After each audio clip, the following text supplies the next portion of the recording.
सुप्रभात बच्चों। आज हम कक्षा 7 के इतिहास विषय का पाठ 6 नगर व्यापारी और शिल्पी जन का पहला प्रकरण प्रशासनिक केंद्र, मंदिर, नगर और तीर्थ केंद्रों के बारे में पढ़ेंगे। तो चलिए करते हैं पाठ को शुरू। नगर व्यापारी और शिल्पी जन। एक मध्ययुगीन नगर की यात्रा पर आया हुआ कोई यात्री उस नगर के बारे में कैसी आकांक्षाएं रखता होगा। यह इस बात पर निर्भर करता है कि वह नगर किस प्रकार का था।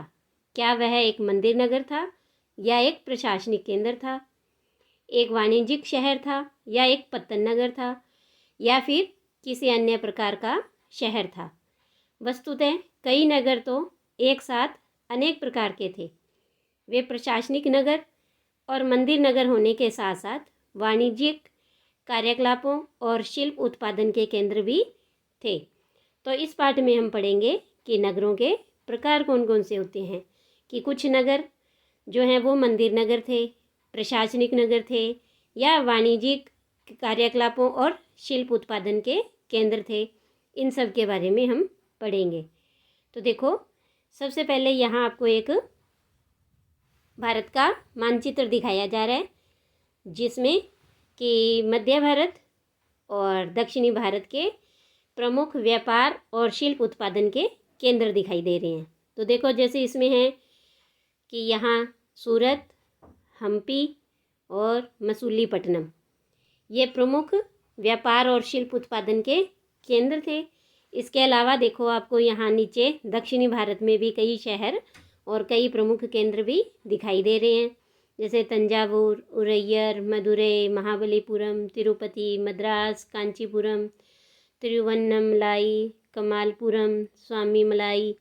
और यहाँ हम अपने राजस्थान में पुष्कर, अजमेर, इधर उत्तर प्रदेश में वृंदावन, गुजरात में अहमदाबाद, सोमनाथ, मुंबई।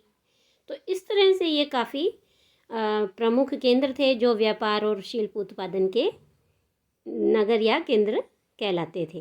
तो इसके बाद देखो कि प्रशासनिक केंद्र। सबसे पहले हम पढ़ेंगे प्रशासनिक केंद्र के बारे में, कि अध्याय 2 में आपने चोल वंश के बारे में पढ़ा। देखो, आपको याद होगा हमने अध्याय 2 में पढ़ा था चोल वंश के बारे में। तो आइए हम अपनी कल्पना के घोड़े पर सवार होकर चोल राजाओं की राजधानी तंजावुर, जैसा कि 1000 वर्ष पहले था, उसकी यात्रा पर चलते हैं। यानी जो चोल राजाओं की राजधानी थी तंजावुर, वो जो 1000 वर्ष पहले जैसी थी उसकी कल्पना करते हैं और उसकी यात्रा करते हैं। तो देखो, वर्ष में 12 महीने बहने वाली कावेरी नदी इस सुंदर नगर के पास बहती है। यानी कि दक्षिण भारत में जो है कावेरी नदी के पास ये सुंदर नगर तंजावुर है, वो स्थित है। राजराज चोल द्वारा निर्मित राजराजेश्वर मंदिर की घंटियां बजती हुई सुनाई देती है। लोग नगर के वास्तुकार कुंजर मल्लन राजराज पेरुथच्चन की वास्तुकला की प्रशंसा करते हुए नहीं थकते। और हमें वास्तुकार का नाम इसलिए पता है क्योंकि उसने गर्व से अपने नाम को मंदिर की दीवार पर उत्कीर्ण किया, यानी मंदिर की दीवार पर अपना नाम लिखवाया। और मंदिर के भीतर एक विशाल शिवलिंग भी स्थापित है। तो देखो कि इस मंदिर के अलावा इस नगर में अनेक राजमहल भी हैं और इनमें कई मंडप बने हुए हैं। राजा लोग इन मंडपों में अपना दरबार लगाते हैं और यहीं से वे अपने अधीनस्थों के लिए आदेश जारी करते हैं। नगर में सैन्य शिविर भी बने हुए हैं और नगर उन बाज़ारों की हलचल से भरा हुआ है जहां अनाज, मसाले, कपड़े और आभूषणों की बिक्री हो रही है। नगर के लिए जल की आपूर्ति के लिए कुएं और तालाब हैं। तंजावुर और उसके निकटवर्ती नगर उरैयूर के सालिये बुनकर मंदिर के उत्सव के लिए झंडे और झंडियां बनाने का कपड़ा, राजा और अभिजात वर्ग के लिए बढ़िया सूती वस्त्र और जनसाधारण यानी आम जनता के लिए मोटा सूती वस्त्र तैयार कर रहे हैं। और यहाँ से कुछ दूरी पर स्वामीमलाई में स्थापित और मूर्तिकार उत्तम कांस्य मूर्तियाँ और लंबे सुंदर घंटा और धातु के दीप बना रहे हैं। तो देखो कि कहने का मतलब है, जो तंजावुर शहर है, तंजावुर के जो नगर है, उसके अंदर इस मंदिर के अलावा कई राजमहल भी हैं, बाजार भी है, जहाँ पर कई प्रकार के कपड़ों की, आभूषण की, अनाज की, मसालों की, मूर्तियों की, घंटियों के, दीपक, ये सब हैं वो बिक रहे हैं, उन सब की बिक्री हो रही है। और उरैयर के जो बुनकर हैं, सालिये बुनकर, ये मंदिर के लिए झंडे झंडियों का कपड़ा, राजा के लिए बढ़िया सूती कपड़े और जनसाधारण के लिए मोटा सूती कपड़ा तैयार कर रहे हैं। तो इस तरह से वहाँ है पूरी हलचल मची हुई है, हलचल है। तो देखो कि यहाँ हम एक मानचित्र में देख लेते हैं पहले कि देखो ये दक्षिणी भारत का मानचित्र आपको दिखाई दे रहा है। ये सारा है चोल साम्राज्य के बारे में। ये चोल साम्राज्य की यहाँ पर ये सीमा दिखाई दे रही है आपको लाल रंग की, है ना। ये देखो ये वाली, ये चोल साम्राज्य का यहाँ तक प्रशासन था। ये सारा जो नीचे का दक्षिण भारत है, ये सारा चोल साम्राज्य है। तो अब इसमें देखो कि चोल साम्राज्य कैसे सत्ता में आई, है ना। ये हमने अध्याय 2 में भी पढ़ा था कि ये जो कावेरी नदी है यहाँ पर, ये यहाँ पर, तो इसके आसपास में एक मुटियार नाम का छोटा सा मुखिया परिवार रहता था। और उरैयर के जो, ये यहाँ उरैयर, इसके जो चोल वंशीय शासक था विजयालय, इसने क्या किया कि इन मुटियारों को हराया और इस डेल्टा पर कब्जा कर लिया। और फिर उसने ये तंजावुर शहर और एक मंदिर बनवाया, निशुंभ सूदिनी, ये शहर यहाँ तंजावुर, और एक निशुंभ सूदिनी देवी का मंदिर बनवाया। फिर विजयालय के उत्तराधिकारी थे, इन्होंने आसपास के उत्तर में पल्लव और दक्षिण में ये पांडे, इनको जीता। और इस तरह से इनका क्षेत्रफल और शक्ति है वो बढ़ती गई। और चोल वंश का जो सबसे शक्तिशाली शासक माना जाता है वो है चोल राजा राजराज प्रथम। ये सबसे शक्तिशाली राजा था और इसी ने ये राजराजेश्वर मंदिर बनवाया था। तो देखो आप अगर इस मंदिर के बारे में देखोगे ध्यान से, तो हमने अध्याय 5 में पढ़ा था, शासक और इमारतें जब हम पढ़ रहे थे तो उसी के अंदर हमने पढ़ा था कि इस मंदिर का जो निर्माण है वो राजराजेश्वर मंदिर ने करवाया था। और जो इसका ये शिखर है, ये सबसे ऊंचा शिखर है। उस समय के जितने भी मंदिर थे उनमें ये सबसे ऊंचा था। तो यहाँ तक पत्थर ले जाने के लिए उस समय कोई क्रेन नहीं होती थी। तब इन्होंने क्या किया, एक इस तरह से 4 किलोमीटर लंबा एक रास्ता बनाया चढ़ाई वाला, है ना। आपको याद होगा हमने पढ़ा था। तो जब ये मंदिर बन गया तो इस रास्ते को इन्होंने गिरा दिया था। और आज भी उसके आसपास, जो इस रास्ते के आसपास गांव बसा हुआ है, उसे चारूपल्लम कहा जाता है। और जिसका चारूपल्लम का अर्थ ही होता है चढ़ाईदार रास्ते का गांव। देखो ये हमने अध्याय 5 में राजराजेश्वर मंदिर के बारे में पढ़ा था। तो कि ये मंदिर जो ये तंजावुर है, ये एक प्रसिद्ध मंदिर नगर तो है ही है, इसके साथ साथ एक वो प्रशासनिक केंद्र भी है, क्योंकि जो राजराज प्रथम हैं, शासक है तंजावुर के, वो वहीं से अपने चोल साम्राज्य का प्रशासन देखता था। तो देखिए इसके बाद हम देखते हैं कि मंदिर नगर और तीर्थ केंद्र, कि तंजावुर एक मंदिर नगर का भी उदाहरण है। मंदिर नगर नगरीकरण का एक अत्यंत महत्वपूर्ण प्रतिरूप प्रस्तुत करते हैं, यानी कि इससे नगरों का विकास होता है। नगरीकरण का अर्थ होता है नगरों का विकास। तो देखो नगरीकरण नगरों के विकास की प्रक्रिया है। मंदिर अक्सर समाज और अर्थव्यवस्था दोनों के लिए ही महत्वपूर्ण होते हैं। देखो हाँ, ये यहाँ पर एक इम्पोर्टेंट बात ये है कि जो मंदिर बनते हैं, पहले तो हम मंदिर नगर का अर्थ देखते हैं। मानो किसी राजा ने या किसी शासक ने कहीं दूर एक मंदिर बनवा दिया सुनसान जगह पर, ठीक है। अब मंदिर है और मंदिर में तो लोग जाएंगे ही अपने आराध्य देवी देवता के दर्शन करने, फिर वहाँ जाएंगे प्रसाद चढ़ाएंगे। तो इसी तरह से किसी मिठाई वाले ने वहाँ दुकान खोल ली। तो अब भगवान की मूर्ति है, तो जो साधारण जनता है, लोग हैं, वो क्या भगवान की मूर्ति पर माला भी तो चढ़ाते हैं फूलों की। तो इसी तरह से किसी माली ने वहाँ फूलों की दुकान खोली, माला बनाकर वो बेचने लगा। ऐसे ही भगवान के श्रृंगार के लिए जैसे छोटी छोटी उनकी मूर्तियाँ बनने लगी, तो कोई शिल्पकार आया, कोई मूर्तिकार है, वो छोटी छोटी वहाँ मूर्तियाँ बेचने लगा, है ना। और यहाँ तक कि जैसे हम बच्चे का जो मुंडन संस्कार करते हैं, बाल उतरवाते हैं, वो भी लोग अपने आराध्य देवी देवताओं के मंदिर में ही उतरवाते हैं। तो इसी तरह से मानो कोई नाई आया जो बाल काटने का काम करता है, और तो उसने भी अपनी वहाँ दुकान खोल ली। तो इस तरह से जो ये मंदिर थे, ये सिर्फ आस्था के ही प्रतीक नहीं थे, है ना। तो ये आर्थिक, सामाजिक और सांस्कृतिक जीवन के भी केंद्र बने हुए थे। और मंदिर के साथ जो भी सबसे मुख्य काम जुड़ा हुआ था वो था कि कांस्य प्रतिमाएं बनाने का, मूर्तियां बनाने का, और वो भी किसकी? कांस्य की। क्योंकि चोल जो राज्य की कांस्य प्रतिमाएं थी, वो संसार की सबसे अच्छी उत्कृष्ट कांस्य प्रतिमाओं में से गिनी जाती हैं। और ज़्यादातर ये प्रतिमाएं किन की होती थी? देवी देवताओं की होती थी। तो इसके बाद देखो कि शासक विभिन्न देवी देवताओं के प्रति अपना भक्ति भाव दिखाने के लिए मंदिर बनवाते थे, और वे मंदिरों को भूमि और धन अनुदान में देते थे। और इस मंदिरों से जो आय होती थी, जो कमाई होती थी, उस आय से धार्मिक अनुष्ठान और विधि विधान से संपन्न किए जाते थे। तीर्थयात्रियों तथा पुरोहितों और पंडितों को भोजन कराया जाता था, और पर्वोत्सव मनाए जाते थे। मंदिर के दर्शनार्थी भी दान दक्षिणा दिया करते थे, यानी जो मंदिर में दर्शन करने के लिए आते थे वो भी दान देते थे मंदिर को। ये देखो, इसके बाद देखिए कि कांसा, घंटा धातु और लुप्त मोम तकनीक। कि कांसा क्या होता है?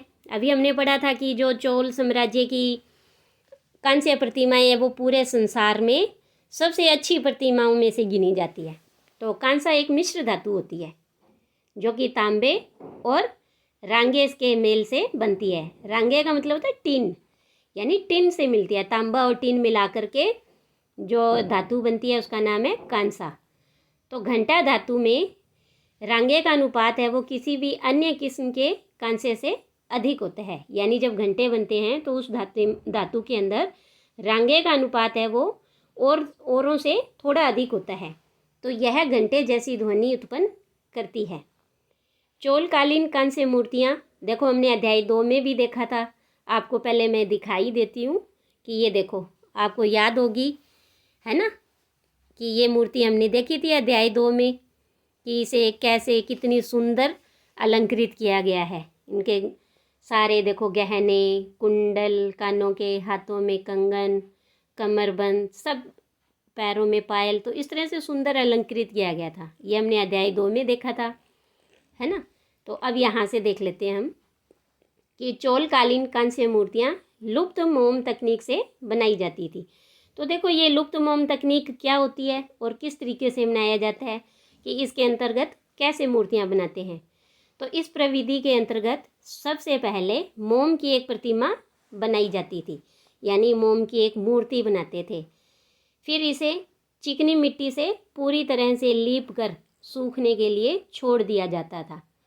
जब वह पूरी तरह सूख जाती तो उसे गर्म किया जाता था, और उसके मिट्टी के आवरण में, यानी जो उसके ऊपर बाहर एक मिट्टी की परत चढ़ाई थी, उसमें एक छोटा सा छेद बनाकर उस छेद के रास्ते सारा पिघला हुआ मोम बाहर निकाल लिया जाता था।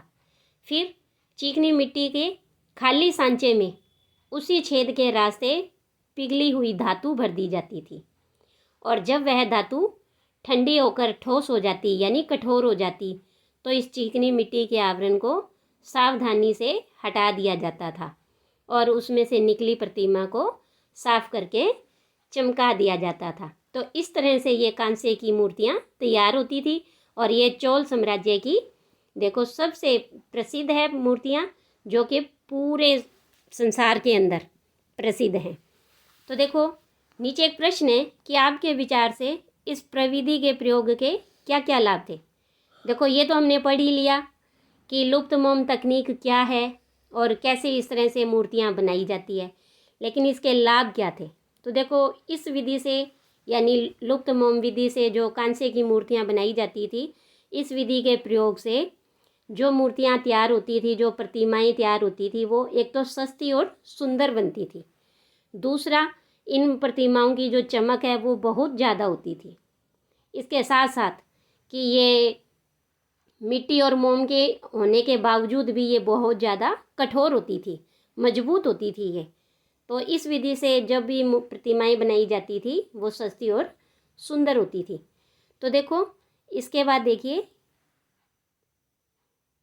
कि हम पढ़ रहे थे यहाँ से कि मंदिर के जो कर्ता धर्ता हैं वो मंदिर के धन को व्यापार और साहूकारी में लगाते थे। यानी मंदिर के जो आसपास रहने वाले हैं, मंदिर के पुजारी हैं जो संभालते थे, वो इस धन को व्यापार में और साहूकारी में लगाते थे। धीरे धीरे समय के साथ बड़ी संख्या में पुरोहित, पुजारी, कामगार, शिल्पी, व्यापारी और आदि मंदिर और उसके दर्शनार्थियों और तीर्थयात्रियों की आवश्यकताओं को पूरा करने के लिए मंदिर के आसपास बसते गए। अभी हमने पढ़ा ही था, इसीलिए तो इसे मंदिर नगर कहा, क्योंकि इसके आसपास अब लोग हैं वो बसने लगे थे। और इस प्रकार मंदिर नगरों का विकास हुआ। इसी रीति से मंदिर के चारों ओर कई अनेक नगरों का आविर्भाव हुआ। जैसे मध्य प्रदेश में भील स्वामिन, जिसे भीलसा या विदिशा कहा गया, और गुजरात में सोमनाथ।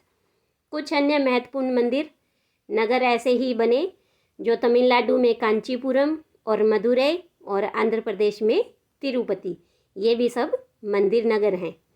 इसके अलावा देखिए कि तीर्थ स्थल भी धीरे धीरे अब नगरों के रूप में विकसित होने लगे। यानी जो तीर्थ स्थल थे जहाँ पर पहले लोग तीर्थ करने, यात्रा करने जाते थे, वो भी अब नगरों के रूप में विकसित होने लगे।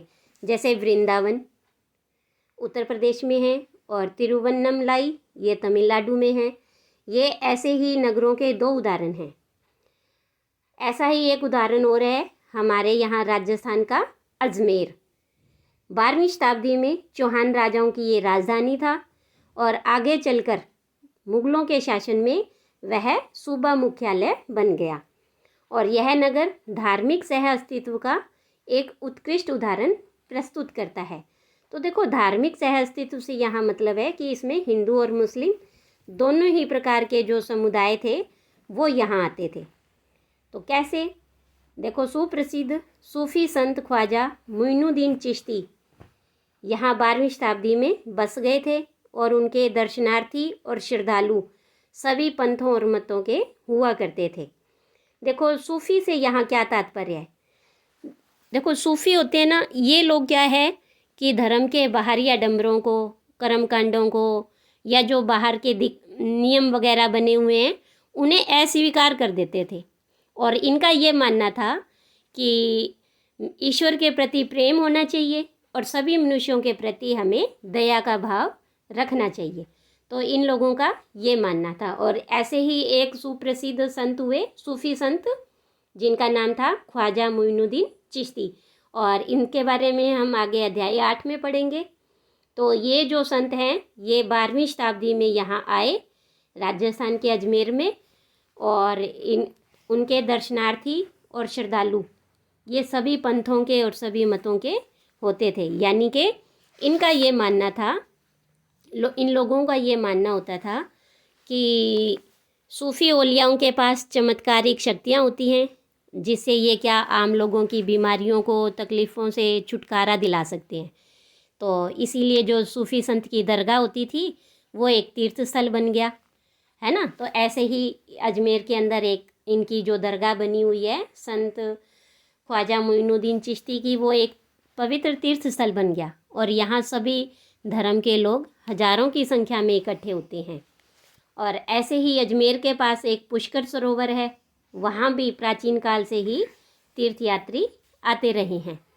तो इस तरह से तो देखो हमने पढ़ा ये प्रशासनिक केंद्र, मंदिर नगरों के बारे में और तीर्थ नगरों के बारे में। तो आज के लिए इतना ही, धन्यवाद।